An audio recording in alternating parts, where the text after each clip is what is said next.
नमस्कार दोस्तों, जैसा कि आप सभी जानते हैं कि आपके एग्जाम बहुत ही करीब है आपसे और आप सभी इस समय जूझ रहे हैं अपने 2 नंबर वाले क्वेश्चन से और 5 नंबर वाले क्वेश्चन से, क्योंकि आपको प्रॉब्लम हो रही है कि भैया हम आंसर तो लिख देते हैं लेकिन पता नहीं होता है कि वाकई में सटीक आंसर है, हमें नंबर दिला पाएगा या नहीं दिला पाएगा। तो इस समस्या का सोल्यूशन लेकर के मैं आपके सामने हाजिर हो गया हूं, आपका अपना आदित्य भैया।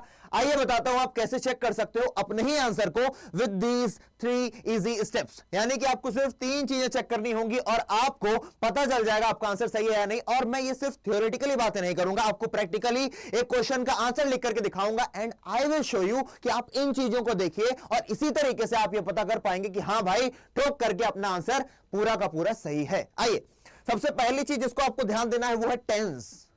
और अभी सुन लो, जब मैं क्वेश्चन का आंसर दिखा रहा हूं आपको, तब आपको ज्यादा अच्छे समझ में आ पाएगा हां भैया ने ये बोला था।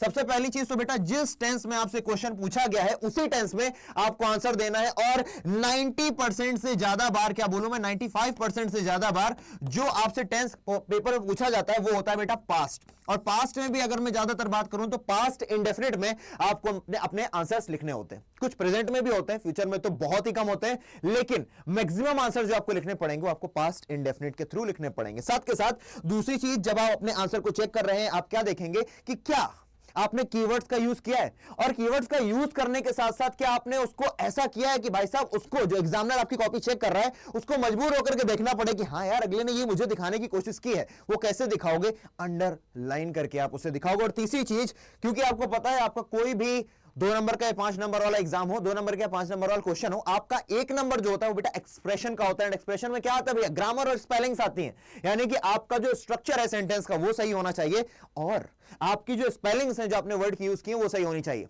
अब अगर आपको नहीं पता है कीवर्ड्स क्या होते हैं तो आप लोग जाकर के देखिए मेरे सेशंस जो मैंने फ्लो चार्ट के बढ़ा रखे हैं, आपको हर एक चैप्टर के मैंने कीवर्ड्स दे रखे हैं। चलिए, अब मान लीजिए आपसे क्वेश्चन पूछा गया जो कि चैप्टर है मेमोरीज ऑफ चाइल्डहुड से, कि भैया what did Judewin tell Zitkala how did she react to it. मान लीजिए आपसे सामने क्वेश्चन था और आपने इसका कुछ आंसर लिखा। अब सुनिए, सबसे पहले आपने क्या नोट करना है कि भैया जो क्वेश्चन है वो पास्ट इंडेफिनिट में पूछा गया। किसमें पूछा गया बाबू?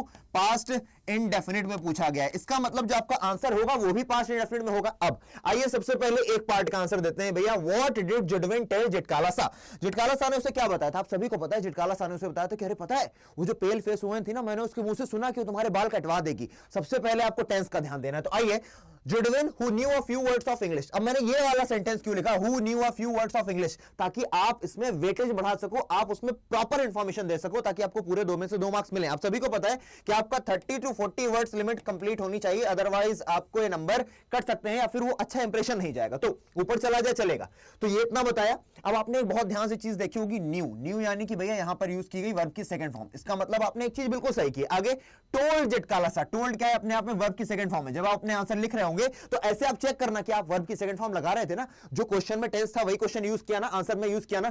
जिटकाला सा दैट शी ओवरहर्ड, उसने सुन लिया। यहां पर भी आपने वर्ब की सेकंड फॉर्म देखी, the pale face woman saying that Zitkala Sa's long hair would be cut. अब आपको इस लाइन को क्या करना है? अंडरलाइन कर देना है, जिटकाला Sa's long hair would be cut. अब आपने क्या किया? ये आपका की सेंटेंस था पूरा का पूरा कि भैया यही तो मामला है।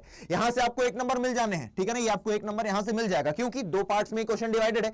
एक इसका मिलेगा और एक दूसरे वाले पार्ट का मिलेगा। तो आपको एक इतने का ही मिलना था, लेकिन तब भी आप इतना लिखोगे ताकि आपकी वर्ड लिमिट सेटिस्फाई कर सको। साथ के साथ आपने यहां पर किसका ध्यान दे दिया बेटा? टेंस का ध्यान दे दिया। और आपने यहां पर अपने कीवर्ड्स भर दिए कि हाँ उसने क्या सुना था भैया? जिटकाला Sa's long hair would be cut. और आपने इसके नीचे अंडरलाइन मार दी, सो दैट जो एग्जामिनर है कॉपी चेक करने वाला, वो जब नजर मारे अपनी तो उसको ये चीज दिख जानी चाहिए सबसे पहले। वो यहां पर एक बार वर्ब देखेगा और यहां पर आकर के आपको खट्टे से आगे देगा। दूसरा क्वेश्चन क्या पूछ रहा है इसी में जुड़ा हुआ है, जो कि how did she react to it, किस तरीके से उसने रिएक्ट किया। भैया यहां पर भी डिड का यूज किया, यहां पर भी पास्ट इंडेफिनिट, ठीक है, कोई दिक्कत नहीं भैया, अपन लोग कर देंगे। तो आपने बताओगे भैया जुडविन एडवाइज्ड, यहां पर भी आपने क्या यूज किया भैया? पास्ट इंडेफिनिट का यूज किया, वर्ब की सेकंड फॉर्म।